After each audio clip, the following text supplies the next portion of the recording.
Function subprograms in Python. In this lecture, you will learn the use of some inbuilt functions. And in the next lecture, which is going to follow, we will learn how to write user-defined functions. You are going to write similar functions called user-defined functions and use them in the program. There are two kinds of functions in Python. In any language, you get C also, C++, you have got two types of functions.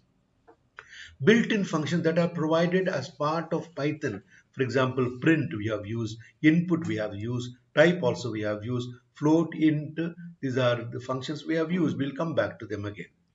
There are functions, what you call user defined function, which we define, and we will learn how to do that in the lesson follows.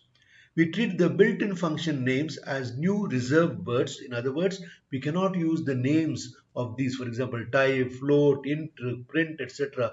We cannot use them as variable names in our programs. So what is a function?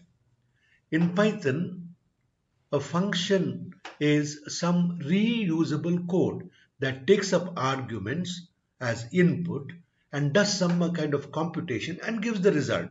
So that is what it does. So we define a function, that is user defined function, using the def reserved word, and then we write the function name and parameters, etc.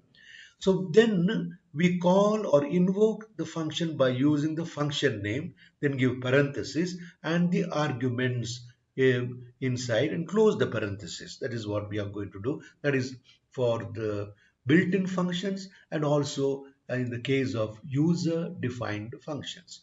We'll take an example. For example, there is a built-in function called len, L-E-N. This is the function name.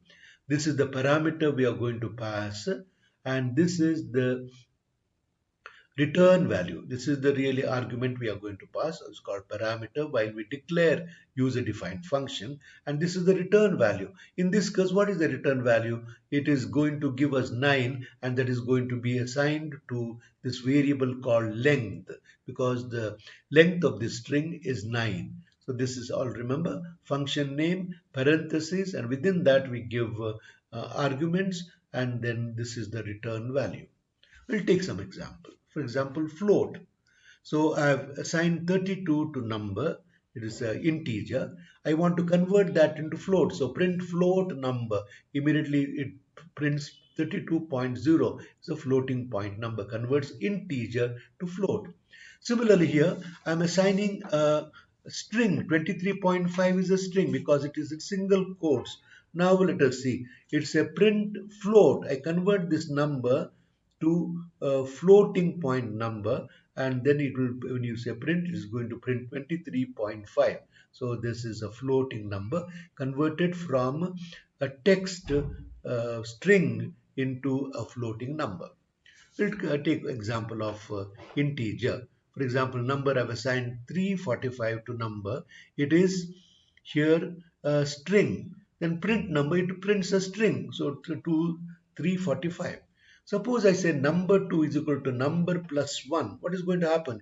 Immediately there is going to be an error because number is a string and 1 is an integer. You cannot add integer to number. So therefore it's an error. So how do we do that therefore? So number is equal to int number. I convert this number to integer.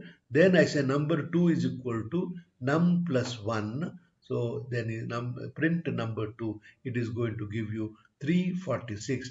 345 here, this has been converted into a number, plus 1 give you 346. That is the use of integer. So one more, min.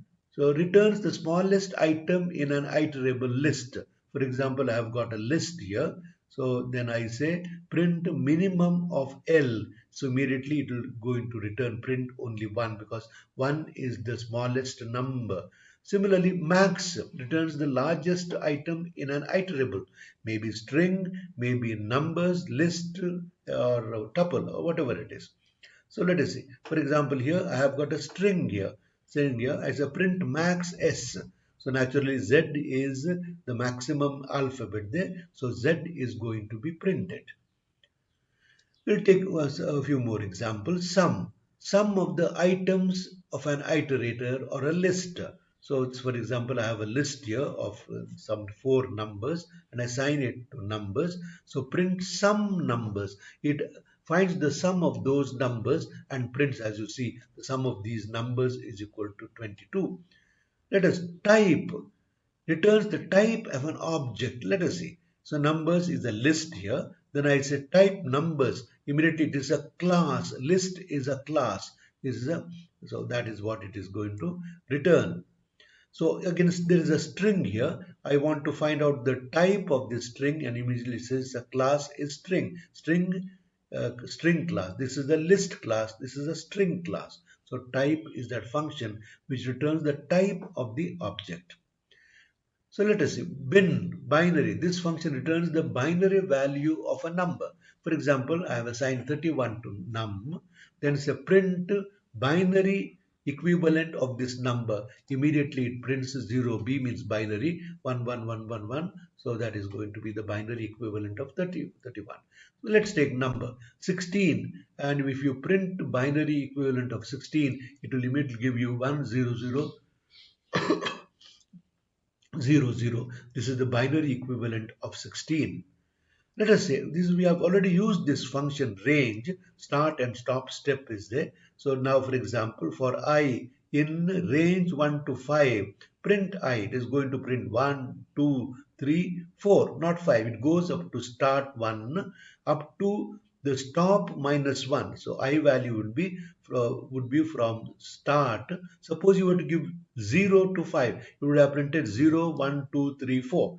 Would have printed start to stop, always stop minus 1, 1 less than the stop value. You can give also step value, so then it will skip. So thank you.